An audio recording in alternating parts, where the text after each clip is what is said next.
What if I told you that in ancient China, breaking the law didn't just mean losing your freedom? It could mean losing your face, your family, or even your life, publicly, painfully, and for the whole world to see. In ancient China, justice wasn't just about punishment, it was about making a statement. The five punishments, a terrifying system of penalties, weren't just brutal. They were designed to transform the guilty into living lessons for society. But where did these punishments come from, and how did they evolve? In this video, we're diving into the five most horrifying and unforgettable punishments ever used in ancient China.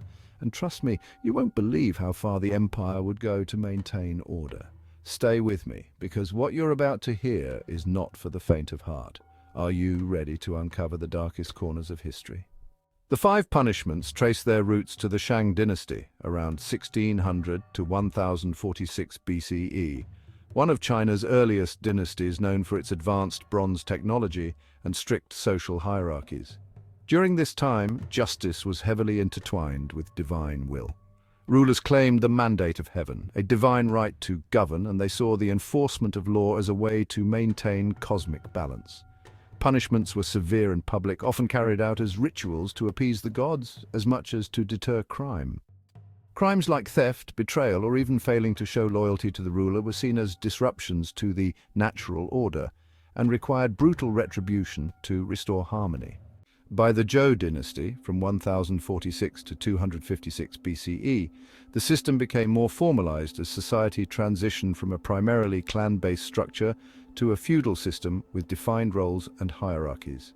The Zhou rulers codified laws, creating an early framework of governance that emphasized order, loyalty, and filial piety, values that aligned with the teachings of Confucianism. These laws included the five punishments as a way to enforce discipline among both commoners and nobles. It was during this period that punishments like tattooing, mutilation, and execution became part of a broader legal strategy.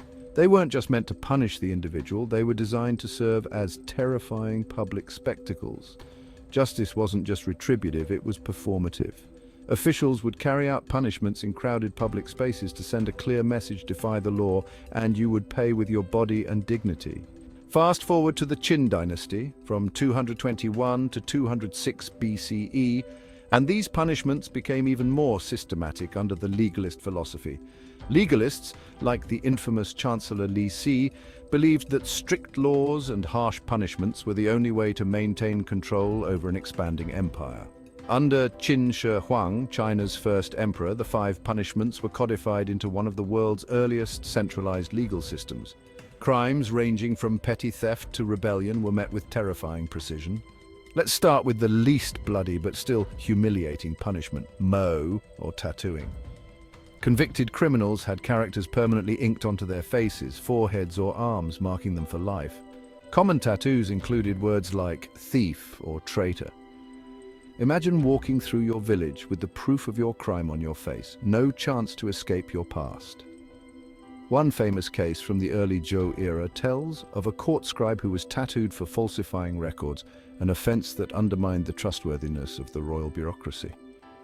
The tattoo was a permanent reminder of his crime, ensuring he could never work in an official capacity again.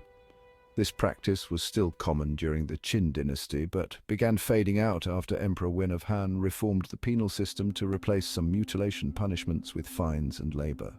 Next up is Yi, the amputation of the nose, a punishment for crimes like lying, betrayal, or tampering with official documents. Why the nose? It was symbolic. Your face was considered a gift from your ancestors. Losing your nose dishonored not just you, but your entire family line. This punishment was particularly feared because it not only disfigured the face, but also made breathing more difficult, often leading to infections that could prove fatal. This punishment was prevalent during the Western Zhou dynasty and eventually phased out in favor of less physically disfiguring penalties. By the Tang dynasty, nose amputation was replaced with fines or exile. Losing it was not just a physical loss, but a social death sentence. Legend says a scribe who falsified royal decrees had his nose removed and was paraded through the streets of Chang'an, a stark warning to others. Historians record that during Qin Shi Huang's reign, even minor offenses like stealing a grain sack could result in public nose amputation. Imagine losing your ability to walk. That's Yuè or foot amputation. This punishment was for crimes like theft or rebellion, where cutting off the feet symbolized stripping away independence. The victim would become a burden, unable to work or provide for their family. Unable to walk, work or run, they became outcasts, often forced to beg for survival. Unlike other punishments, Yuè was rarely survivable in the long term. Unsanitary conditions often led to fatal infections. The Han Dynasty saw this punishment evolve into exile or forced labor, a slightly less permanent alternative to physical mutilation. By the Song Dynasty, this punishment was replaced by forced labor, a less gruesome but equally debilitating alternative. For serious crimes like treason or sexual misconduct, gong or castration was inflicted. This wasn't just physical mutilation, it meant losing your ability to have descendants, essentially erasing your family line.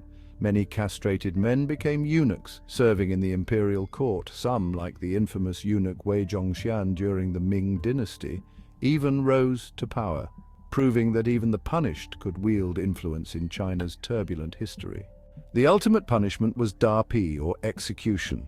Methods varied, from beheading to the infamous Lingchi, or death by 1,000 cuts. Lingchi wasn't just about killing, it was about prolonging the agony and ensuring the criminal's body was mutilated beyond recognition. This punishment persisted into the late Qin Dynasty, only being abolished in 1905. Until then, it was used for the most heinous crimes, including treason and patricide. By the Han Dynasty, the 5 punishments faced criticism for their brutality.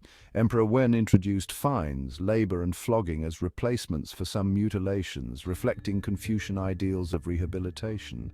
Later, the Tang Dynasty, from 618 to 907 CE, refined the legal system further, emphasizing proportional punishment and codifying laws to reduce arbitrary decisions by local officials.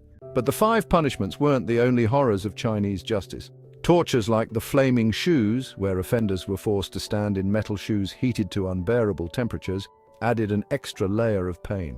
The infamous bamboo torture allegedly involved growing bamboo through a tied-down victim.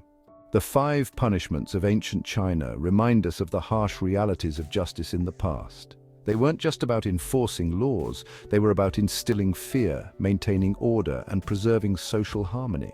It's a grim chapter in history, but one that shaped the evolution of justice in Asia. Thanks for watching. If you enjoyed uncovering the dark secrets of ancient history, hit that like button and don't forget to subscribe to the channel. We've got even more wild and fascinating stories coming your way, and you won't want to miss them. Also, let us know in the comments what historical topics you'd like to see next.